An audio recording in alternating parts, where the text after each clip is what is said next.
You just downloaded a free game. Your friend recommended it, and it looks alright. You're excited to play it, but then you see this. Well, that's a bummer. You just spent $5 on a new game. The style is interesting and the gameplay is appealing. You hit play, and then you see this. This is gonna suck. You just spent $20 on a new game. This looks sweet, the reviews are good, and the screenshots get you rock hard, but then you see this. Fuck. Except wait, all of those games were actually alright. If they weren't good, they were certainly worth at least what you paid for them. But you still had a visceral response the moment you saw that splash screen. Unity games have gotten a pretty bad rap, largely due to many of them being pretty bad. Unfortunately, people tend to notice this and immediately assume that the low quality of the game is directly caused by the low quality of the engine. Or, in short, Unity is a bad engine that can only produce bad games. Is this like super stuttery for you or anything? No, it's very there's a little bit of stutter. Oh no, we crashed. Obviously, this isn't the case. Over the years, there have been many titles that have been developed with Unity that no one in their right mind would accuse of being subpar. Cities Skylines, Outer Wilds, Subnautica, the list goes on, and even plenty of lower-end games with lackluster visuals and fairly basic mechanics have gone on to either be incredibly successful in their own right, or to develop into fully fledged titles. So then why does Unity have this identity crisis? Well, it's free and extremely accessible. For a long time, it was arguably one of the most accessible game engines. It had extremely well-maintained documentation and thousands of hours of free educational content describing how to use every feature of the engine. You can still become extremely competent with Unity and produce your own original work without paying a dime. Though, to be fair, I'd say that by this point, all of the other big free engines have caught up in this regard. But it definitely helped make Unity a top choice for beginners early on. As good as all this sounds, this ease of access directly contributed to the issue. Unity is, and has been, the gateway to game development for many people, and when starting out, those people will very likely, at some point, release a dogshit game. I think 1 is just fine for that. Well, that's unfortunate. Many of them, in fact. And to make matters worse, until very recently, Unity has made certain that before playing that game, you see a big black screen with nothing but the Unity logo, making it extremely easy for people to associate low-quality content with Unity itself. This is something that's been addressed in other places as simply being a product of Unity lowering the barrier of entry to game making. 2Clicks Philip has an entire video where he highlights the pitfalls of such an action, culminating in his thesis being that the large volume of bad games made with Unity was a regrettable but necessary evil that would eventually give way to an increase in very good games as developers matured in ability. I agree with this entirely, and we've absolutely already seen this in action with titles such as Escape from Tarkov, Rust, The Long Drive, and even Iron Lung over the past few years. So originally I was going to put clips of each of the games I just mentioned on the screen, but instead, you're looking at a game called Zoomies. I think those other games demonstrate that Unity is capable, but aren't as good of an example of Unity lowering the barrier of entry. Whereas Zoomies is a phenomenal example of this. Not because it's a beginner game, it's not, it's extremely polished, and after it sucked me in for almost an hour, I realized it didn't belong in this video. That is until I went to the developers page on itch and discovered they were also responsible for another game that I was actually already familiar with because Markiplier played it years ago. That game is called Lady Ice. Lady Ice absolutely fits the bill for this video. It's clearly a beginner game. Lady Ice was on a tight time budget of 2 days as it was part of the Asylum Game Jam in 2016. It was also the second project ever released by Scarlet Games, a studio that appears to only consist of one guy named Brian.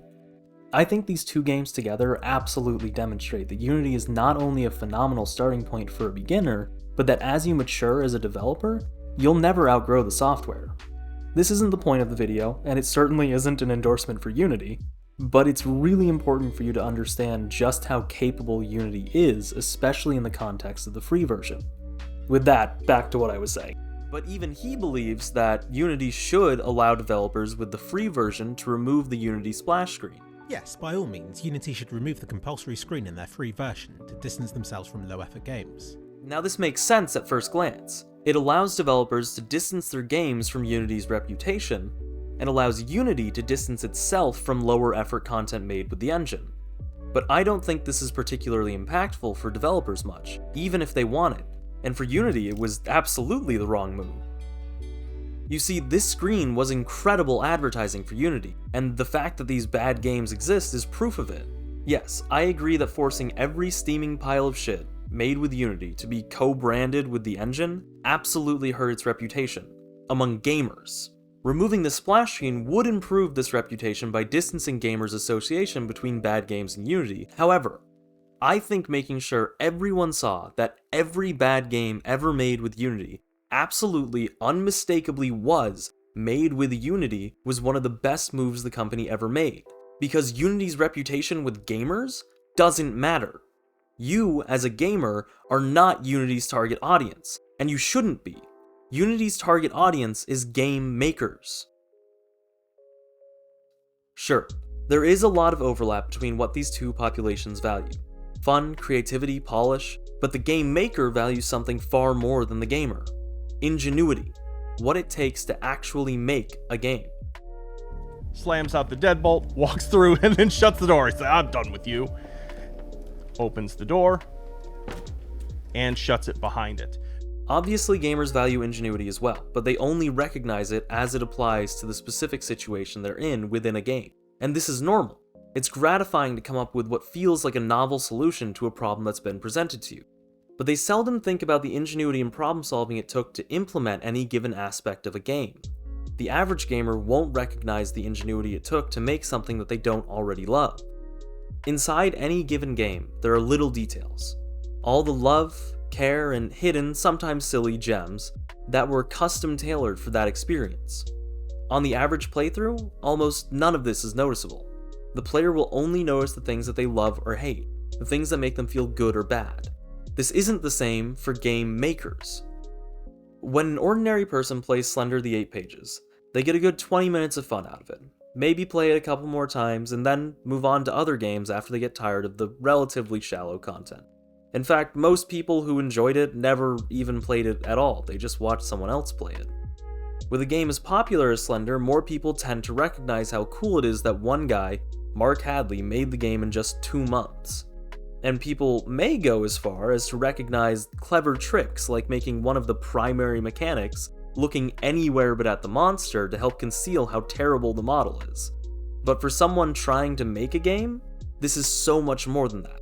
It's a labor of love and proof that a lone person can create a viable product with nothing but an idea. A game maker notices that the mechanics are simple yet remain remarkably gripping. A game maker notices that the only interactable items in the world are the pages, that beyond this, the only actions the player has are changing the flashlight mode, looking, and walking, that Slenderman has no animations, and that all his AI does is drop him within a random vicinity of the player at intervals that speed up as pages are acquired. That's the whole game. If you get all 8 pages, you win. If you look at Slenderman for too long, you lose. I suppose that's a 4th player action, but fuck you, who's counting? Every mechanic in this game is extremely simple. I bet you've thought about each of them and have already written pseudocode in your head describing their implementations, and if you're like me, seeing them makes you feel something incredible. It makes you feel like you could make it. It makes you think, fuck it, I should make it. Slender was successful, but for this video, that's not where its merit comes from. Slender is just an example because I guarantee you've heard of it, and it clearly evokes the vibe of shitty Unity game I'm talking about. The quality that makes Slender so inspiring to the lone beginner game developer, the average Unity user, and the ones Unity advertised to with its forced logo, is its jankiness. When I look at what one person did in their free time, I know I can do it too. And whether with Slender or other janky games, I bet plenty of you have thought this as well, or even thought those 4 magic words, I can do better. It's very easy to find and play bad Unity games of every genre. I have a love-hate relationship with the so-called walking simulators. I understand and feel the frustration people feel when an entire game just amounts to walking and hitting E every now and then. They lose their charm exceedingly quickly, and the basic puzzles get mundane after the first 15 minutes. But this seldom tarnishes the dogshit Unity game because the entire experience is often no longer than, that's right, 15 minutes. These make for a great starting off point, as something to replicate and build upon. Then, you find one that adds a little more complexity, an environmental interaction that's duplicated 8 times around the map, a simple gun to shoot, an enemy to fight, a bullet to deflect. Games are made of simple mechanics. To make a bigger game, you just add more. But when you try to look at a game with hundreds of mechanics and interactions, it becomes absolutely daunting to even consider working on one.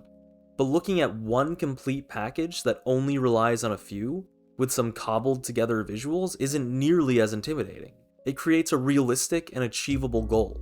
You won't look at Skyrim and say you can do better, but you might look at Beanbows and say this is terrible, but there's something here. Let's see what I can do. The inspiration for this video was just me sitting on my ass watching Markiplier's 3 Scary Games series. Every other entry in the series is an ugly trash game, and most of them are just some random person's first stab at making a game. And I fucking love them. The reason I made this video is because after binging this series for a couple hours, I actually got off my ass and started learning Godot. And now every time I'm trying to get into the headspace to start learning again, you bet your ass I'm squatting in front of YouTube with a can of Chef Boyardee watching 3 Scary Games because it's that motivational. This hasn't led to anything notable yet, but I'm doing it. I'm actively learning and working on new projects, and after taking a break from any sort of game development for years, it's finally a hobby that I get excited to work on again. And when I think back to when I first started making games as some drivelly snot-nosed 4th grader, I remember launching the 3D remake of Dead Frontier in my browser and thinking this is the coolest game ever. This is what I want to do. I want to learn how to make this, and I didn't have to look far for a starting point because every time I launched that game, I saw this. Just get set up with your music. Yeah, just Get on the ship. What the fuck are you doing, bro? I want the fucking audio tape. He's selling everything.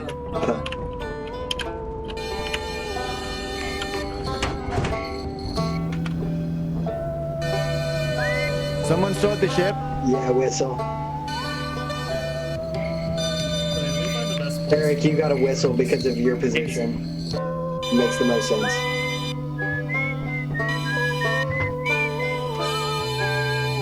Get the harmonica. You just need to press it in. Sync it and then press it in. I know. Your performance has been deemed below standard. Welcome to our disciplinary process. It was a pleasure, gentlemen.